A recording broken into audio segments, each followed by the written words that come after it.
Bom dia. Que bom estar aqui com vocês de novo. É uma bênção, uma alegria. Amo muito vocês e essa igreja. Tenho vindo aqui desde 2019, então já me sinto em casa. Abra suas Bíblias para o livro de Romanos, capítulo 8. Vamos chegar, eventualmente, as minhas citações serão da NVI 2011. Se tiver e quiser acompanhar. O que eu proponho hoje é falar um pouquinho sobre a Bíblia e o aconselhamento. 3 pontos. Quero falar um pouquinho sobre psicologia secular comum que temos agora e a mente, a antropologia bíblica e, por final, um pouquinho sobre aconselhamento bíblico. Obrigado por sua paciência comigo, minha língua americana. Olha, nesses pontos, eu vou tentar demonstrar que o que a Bíblia tem ensinado desde Gênesis 1 é que a Bíblia já prevê todos os transtornos mentais que uma pessoa pode ter. E já vem dando meios para transformar aquilo de transtorno em transformação, né? Então, eu vou tentar comparar a Bíblia com a psicologia atual do dia e mostrar que às vezes dependemos demais da psicologia. Então, mesmo assim, logo de início, eu quero registrar que não sou contra categoricamente a psiquiatria, a psicologia, o aconselhamento profissional, até uso de medicamentos para ajudar pessoas que sofrem diferentes tipos de sofrimentos emocionais. Não estou dizendo que está tudo errado. Para aqueles que sofrem grandes perturbações mentais, há, de modo geral, muitos aspectos úteis na psicologia moderna. Sou grato pelos muitos psiquiatras, psicólogos, conselheiros seculares que ingressaram nessa área movidos por um desejo compassivo de ajudar pessoas. Embora respeitamos seus anos de estudo acadêmico, experiência, quando olhamos a palavra de Deus e experiência, chegamos de fato a conclusões bem diferentes do que psicólogos. Às vezes, dramaticamente diferentes em algumas áreas.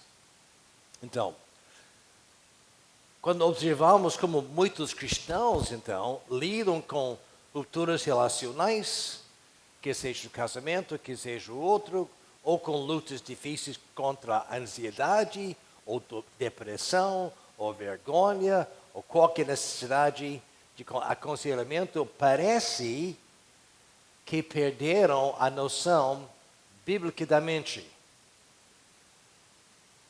No meio geral, eu acho que nós como cristãos, talvez temos perdido a noção bíblica da mente.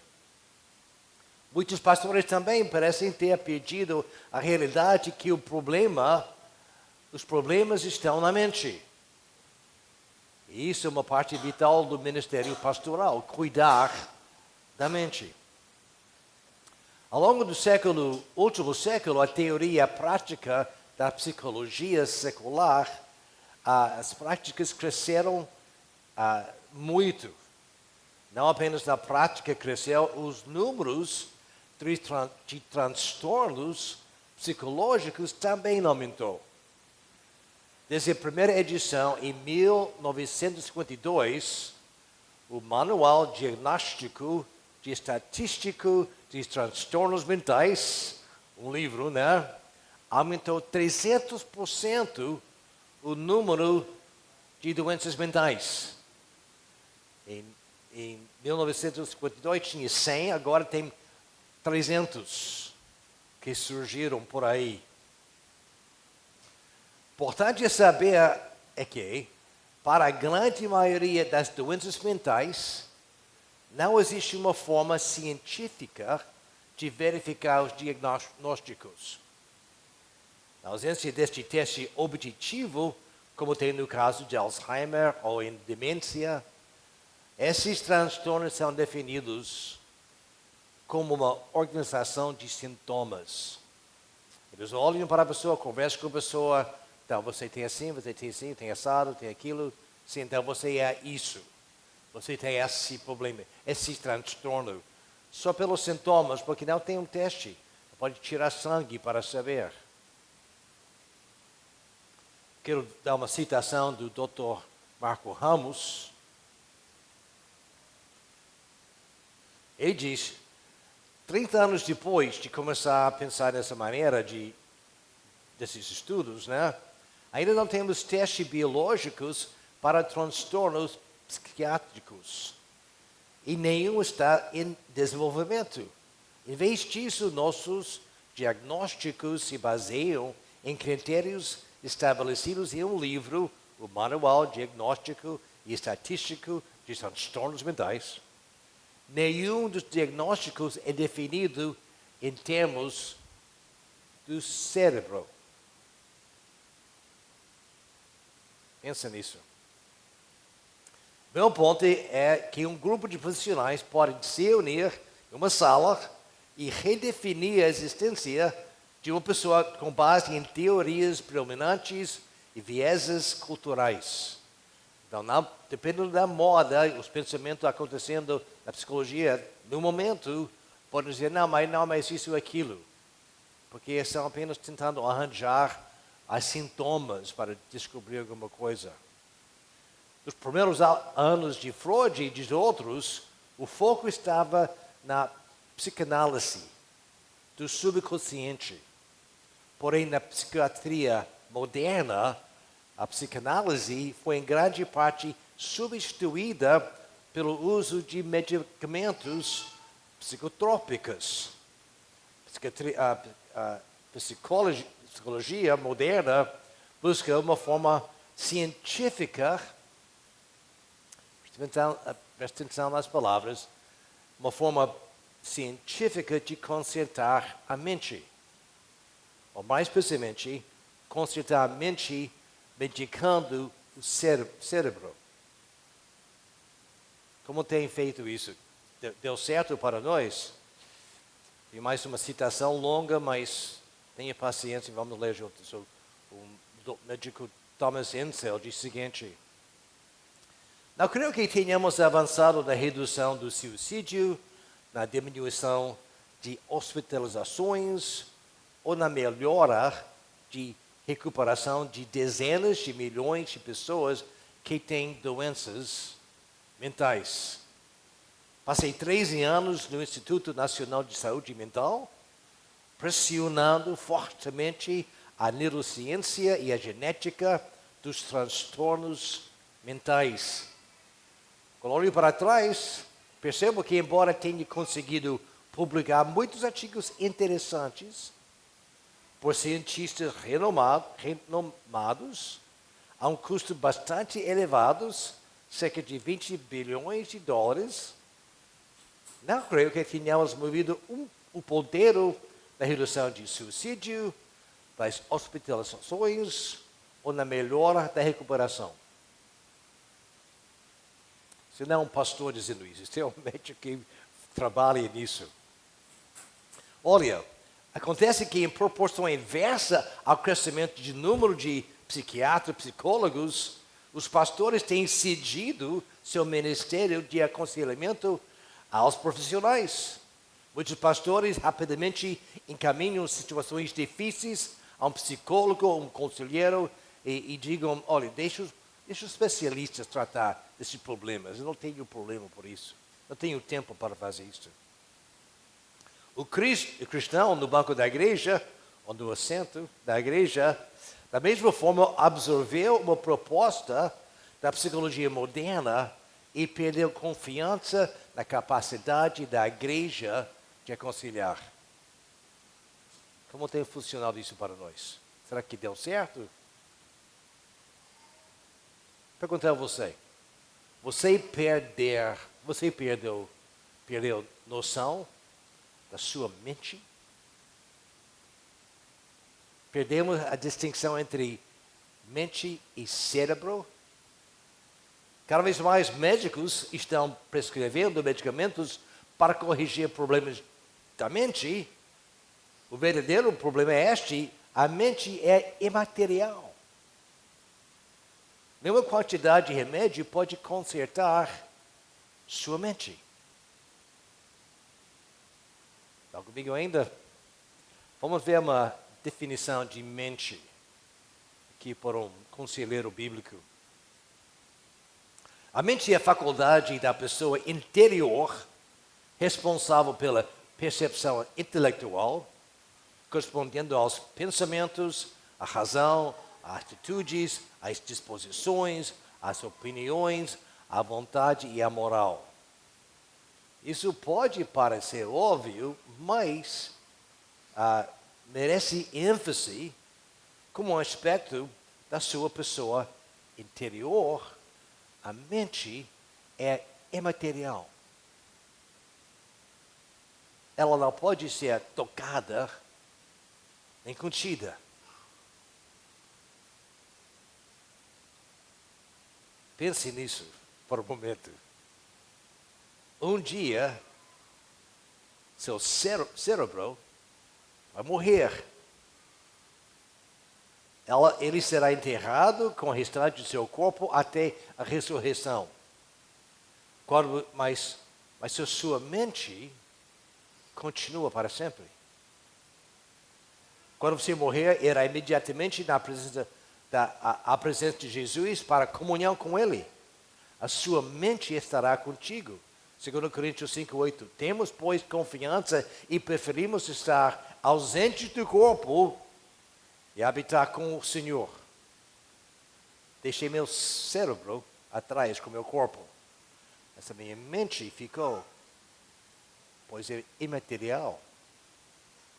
Um dia você estará diante do tribunal de Cristo e toda a sua vida será julgada, como diz Romanos 2, 15 a 16.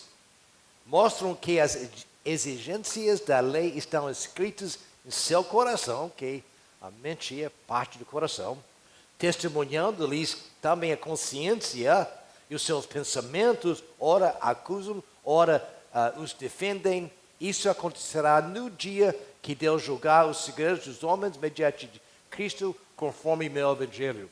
Então, todos os seus pensamentos, todos os seus atos, tudo que pensou, tudo que fez, tudo que é, está logrado na sua mente, que é imaterial. A Bíblia aborda a saúde mental quase exclusivamente a partir de como você usa sua mente. Agora, está aberto Romanos 8, vejam nos versículos 5 e 6. Eu vou ler. Os que vivem segundo a carne, isso é o NVI 2011, tem a mente voltada para a carne, para o que a carne deseja. Mas os que vivem segundo o Espírito têm a mente voltada para o que o Espírito deseja. A mentalidade da carne é morte. A mentalidade do Espírito é vida e paz. Amém? Então, esses transtornos operam na mente voltada para a carne, em termos bem gerais. Vira a página para Romanos 12, ou vai no celular, ou iPad, qualquer. Romanos 12, 1 a 2. Isso é uma coisa que se ouve de novo, no Novo Testamento. Portanto, irmãos, rogo-lhes pelas misericórdias de Deus, que se oferecem em sacrifício vivo, santo e agradável a Deus. Este é o culto racional de vocês. Não se amoldem ao padrão deste mundo, mas transformem-se pela renovação do seu cérebro, da sua mente, para que sejam capazes de experimentar e comprovar boa, agradável e perfeita vontade de Deus.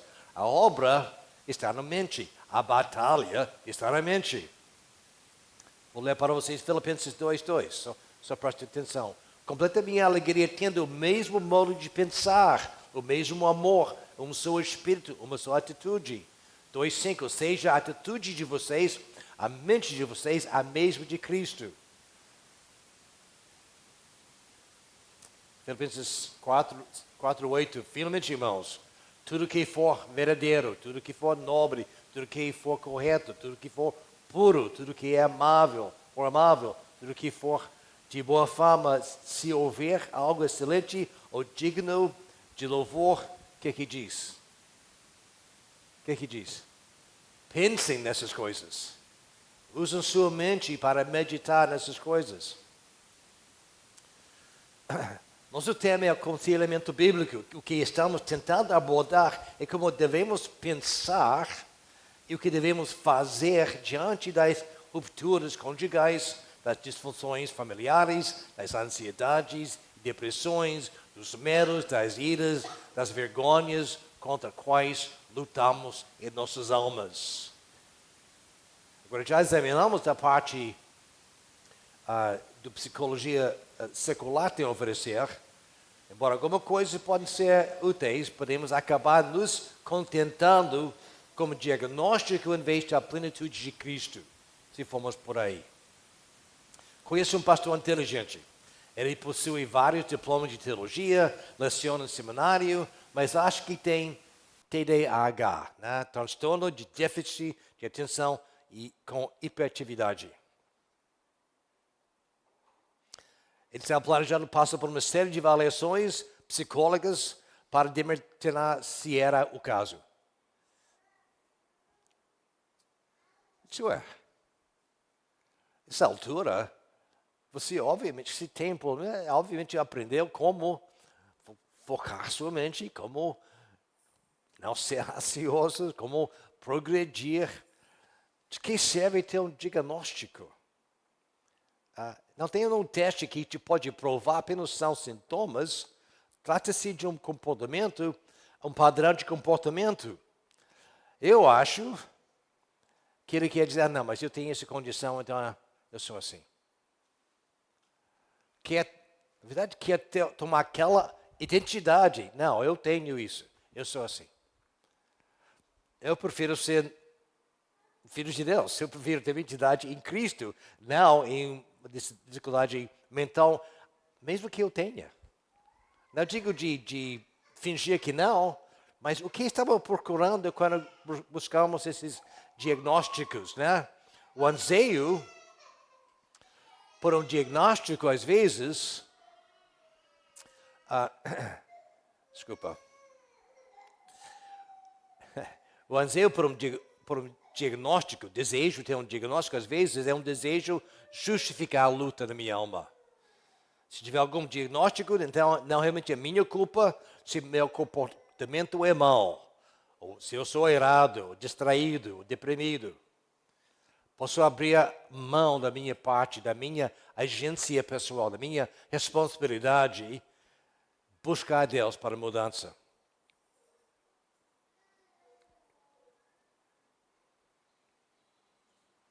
Estou vendo o tempo aqui.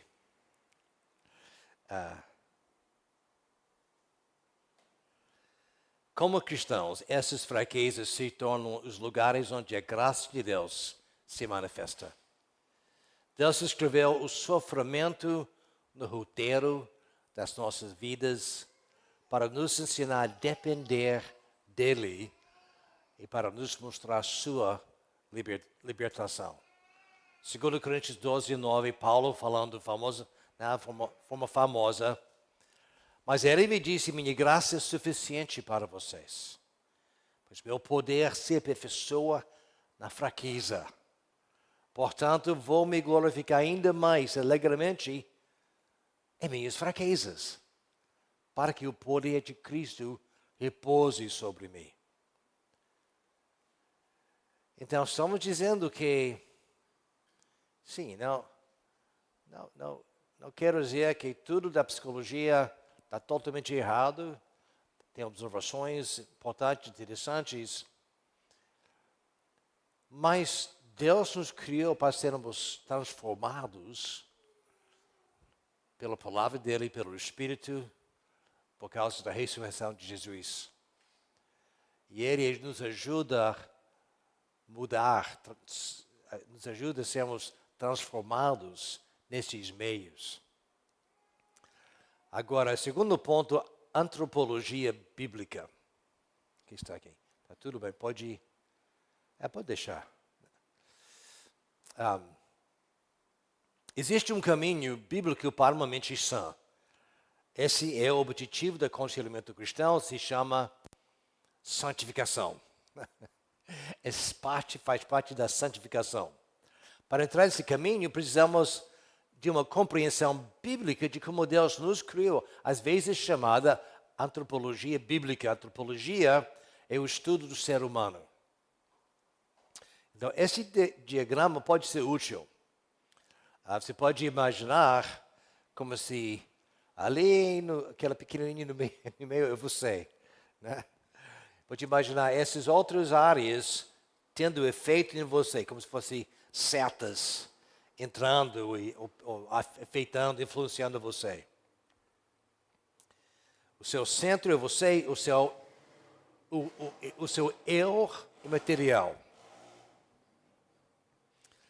Seu espírito, alma, mente, quem você é, no que você crê, como você age, o que está sob seu controle, humanamente falando.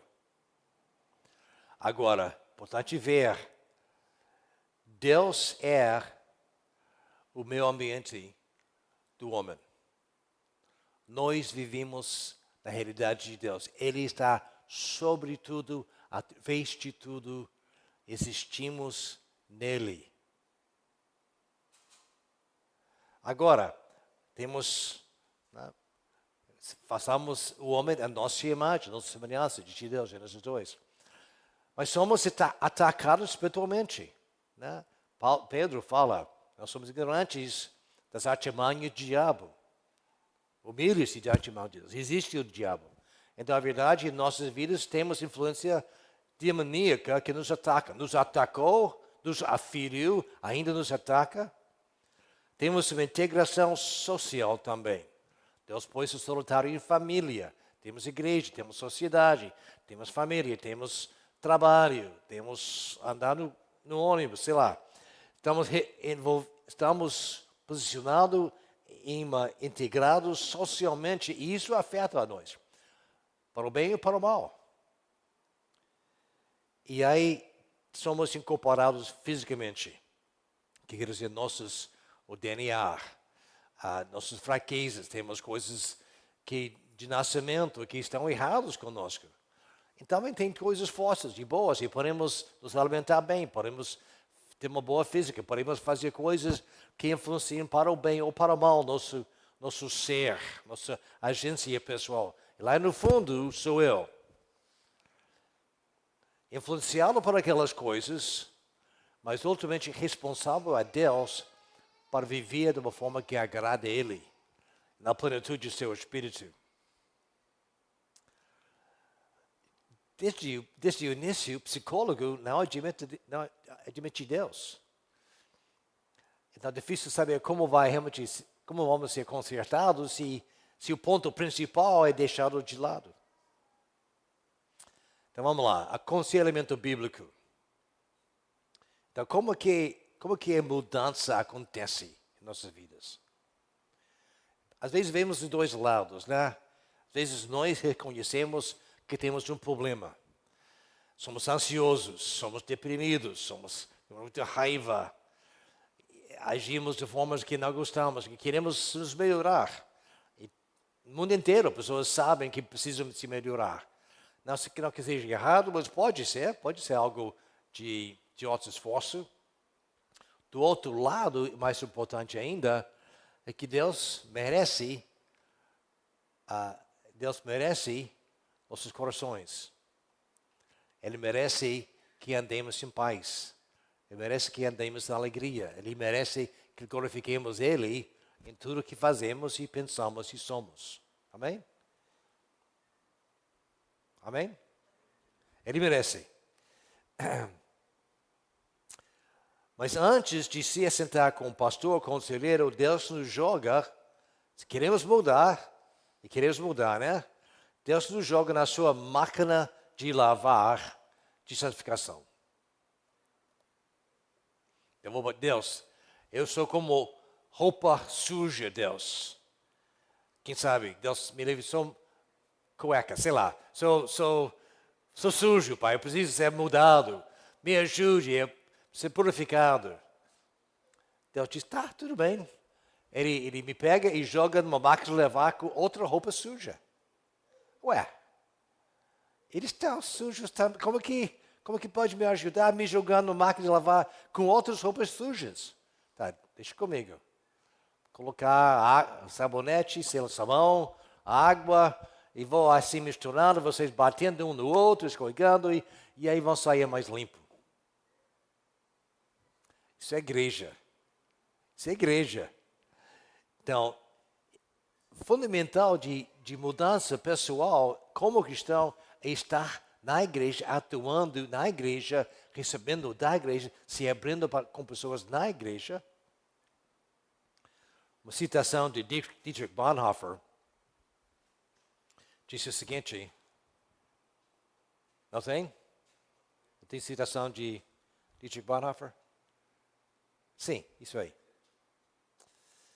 O psiquiatra me vê como se não houvesse Deus. O irmão me vê como eu sou diante de Deus, que julga e é misericordiosa na cruz de Cristo. Você não pode ser que você nunca estudou psicologia, você não é conselheiro, mas você conhece Deus. Você conhece a palavra, não é? Então você pode ajudar um ao outro. Agora, no passo para a santificação, tem 5 fatores. E esses são fatores que incluem aconselhamento bíblico, mas são como nós mudamos, né? Primeiramente, Deus te transforma. Deus atua em você milagrosamente. Talvez já experimentou, talvez na salvação, nesse momento, algo com que você lutava, foi embora. Deus te libertou. Deus te transforma.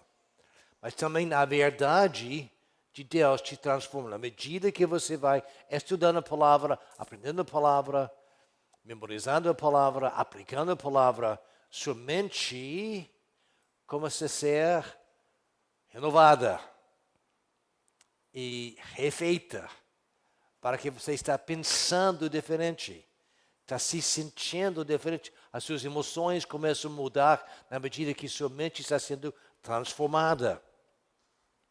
Também é importante, os sofrimentos e as dificuldades te transformam também. Eu li com o seu Arião agora, 1 Pedro 3. Deixa eu ver se está aberto aqui. 1 Pedro 3, a partir de versículo... Os óculos esqueçam, ajuda.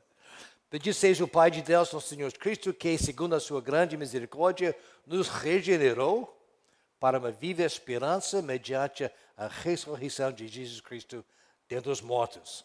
Isso aqui temos para uma herança que não pode ser destruída, que não fica manchada, que não murcha, o que está reservado nos céus para vocês, que são guardados pelo poder de Deus mediante a fé para a salvação preparada para ser revelada no último tempo.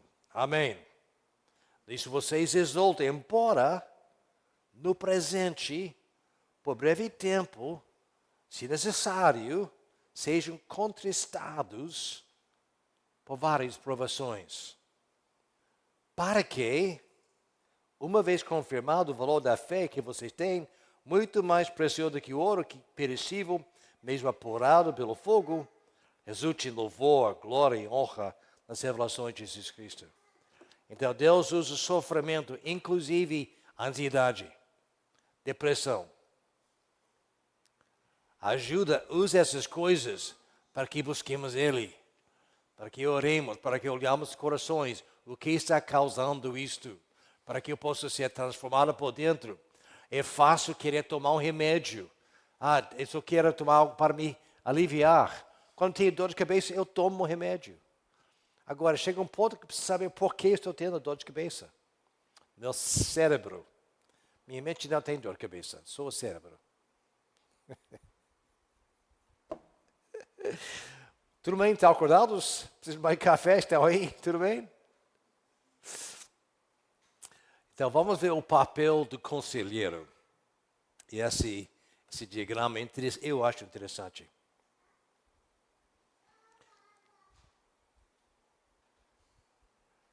Espera aí.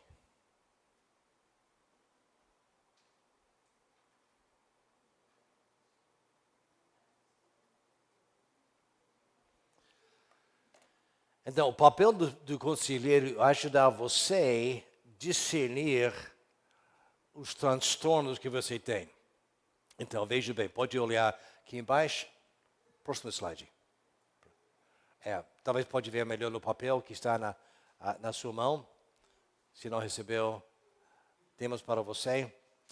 O calor representa o problema, na dificuldade que é na sua vida. Talvez ansiedade. Talvez quando recebe algo no seu corpo começa a doer. Talvez seja câncer, bem a mente. Ou as finanças. Ou de repente vem alguma coisa noticiário. E aí eu fico ansioso. Um sofrimento, estou sofrendo. Então, a ansiedade é um mau fruto do pecado. Então, eu não quero ser ansioso. Então, se eu pudesse, se posso tomar um remédio, tirar a ansiedade, tudo bem. Mas por que está ansioso? Às vezes não dá para saber, mas normalmente dá.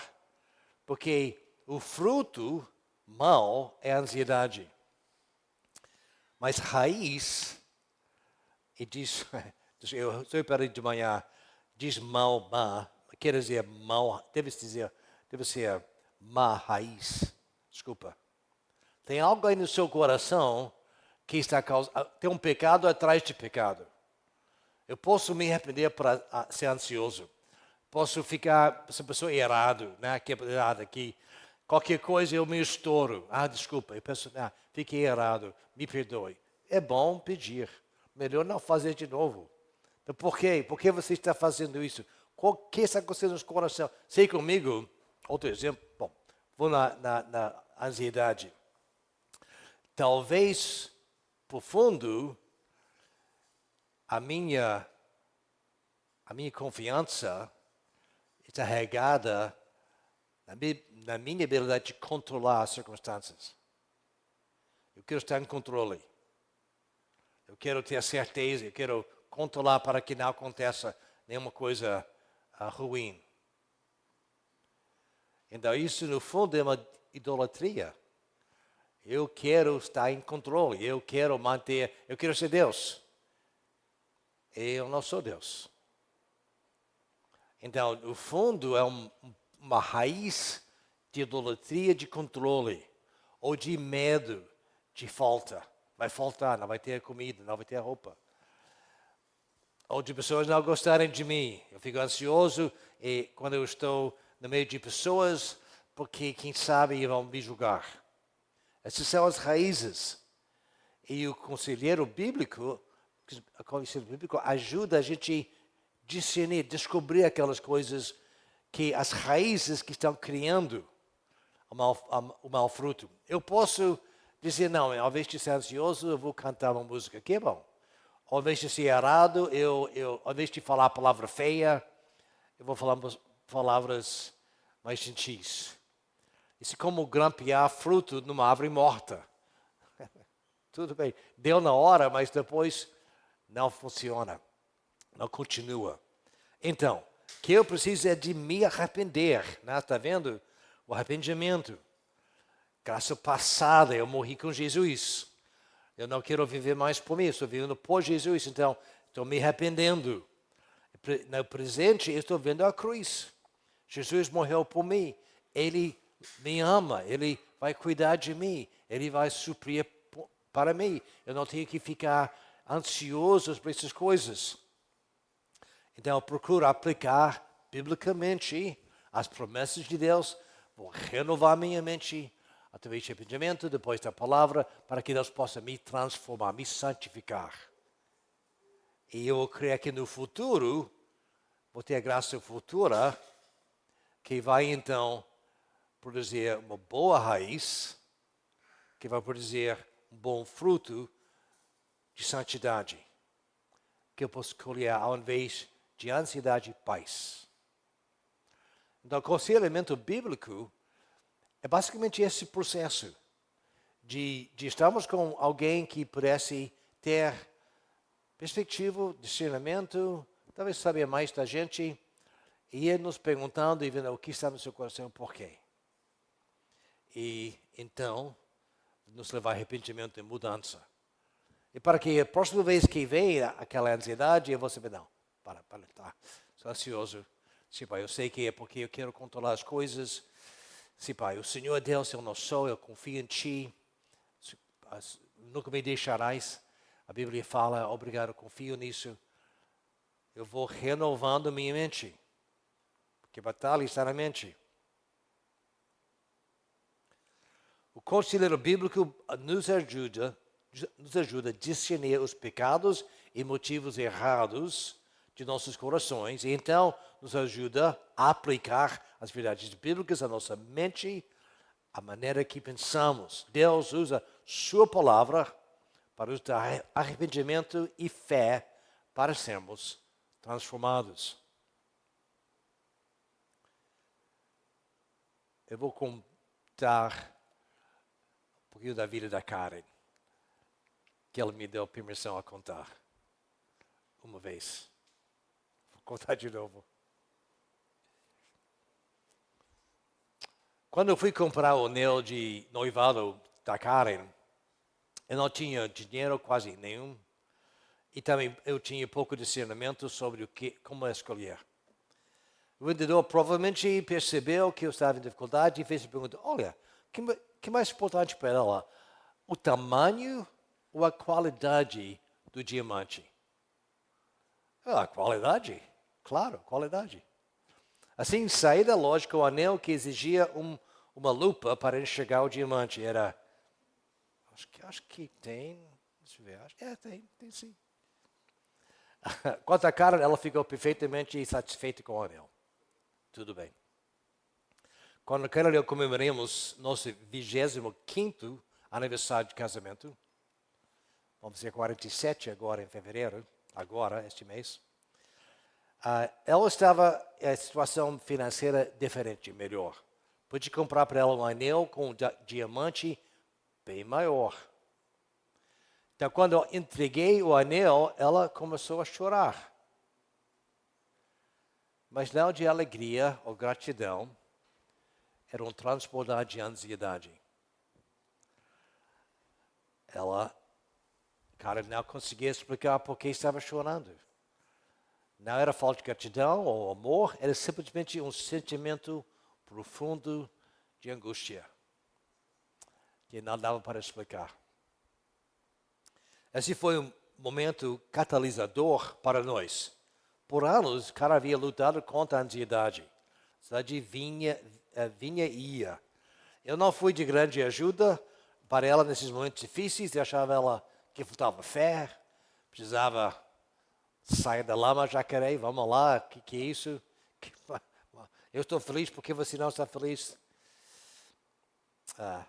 Nós orávamos nessas alturas, recorríamos à palavra de Deus, resistimos ao diabo, Deus era fiel, mas não vimos o efeito duradouro e não obtínhamos o avanço que desejávamos.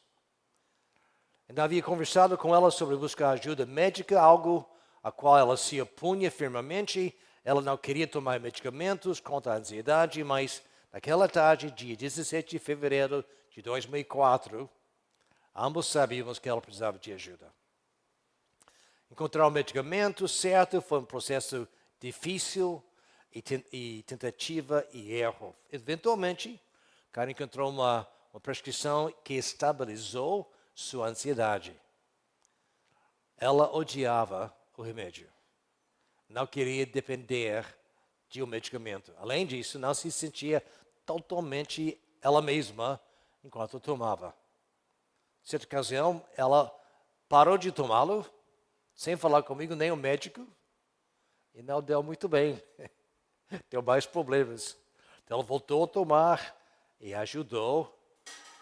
Mas enquanto esse tempo éramos lavados pela palavra, todos os domingos fomos fortalecidos, encorajados por nosso grupo comunitário.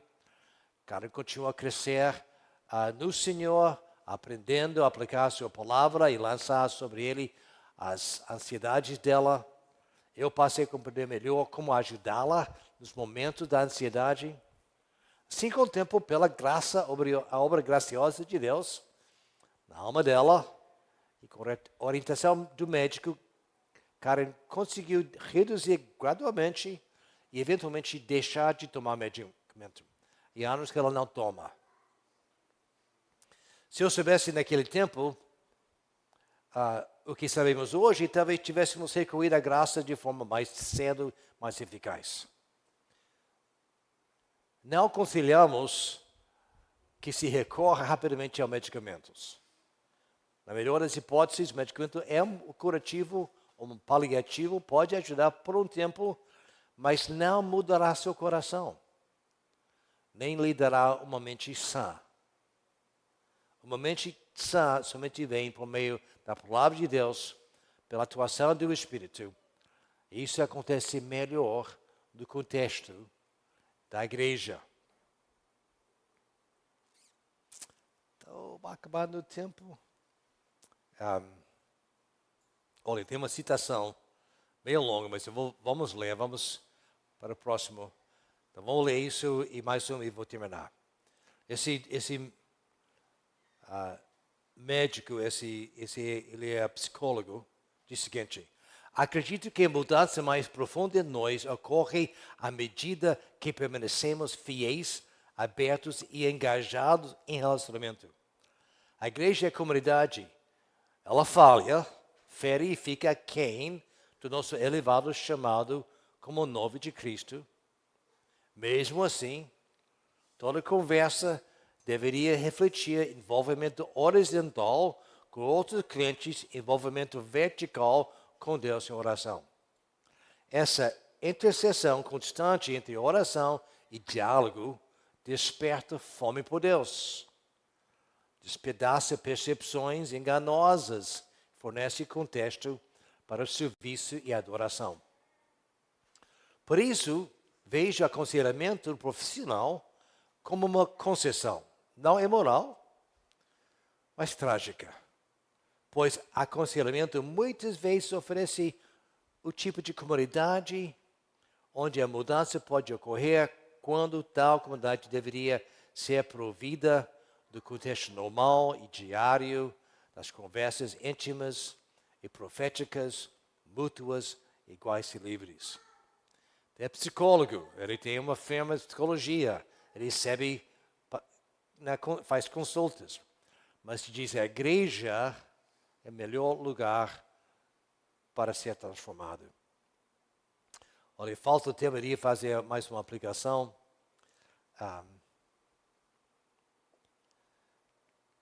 Vou ler, só para terminar. Aconselhamento bíblico, eu vou ver outros slides. Aconselhamento bíblico acontece quando aplicamos as verdades das Escrituras aos nossos corações e comportamentos com a ajuda de irmãos, conselheiros e pastores. Amém. Vamos orar. Pai, obrigado por sua palavra. Nos ajude a aplicar a sua palavra, a termos mentes renovadas. Pai, eu oro por cada um de nós aqui, onde nós sofremos com ansiedade, com medo, com depressão, com raiva, com todo tipo de transtorno mental. Pai, realmente somos homens e mulheres caídos, mas, Pai, sua obra de santificação pelo Espírito está nos transformando. Nos dê fé para crer nisso. Em nome de Jesus. Mais uma coisa só. Desculpa. Eu fiz mais ou menos esse mesmo ensino para a nossa igreja e depois preguei sobre Salmo 139, que vou pregar aqui um pouquinho. E o Salmo 139 é uma maneira de dar aconselhamento bíblico. Eu vou focalizar na realidade de vergonha, que todos sofremos um pouco, alguns muito, e como entendendo o que a palavra diz sobre Deus, podemos ser livres da vergonha.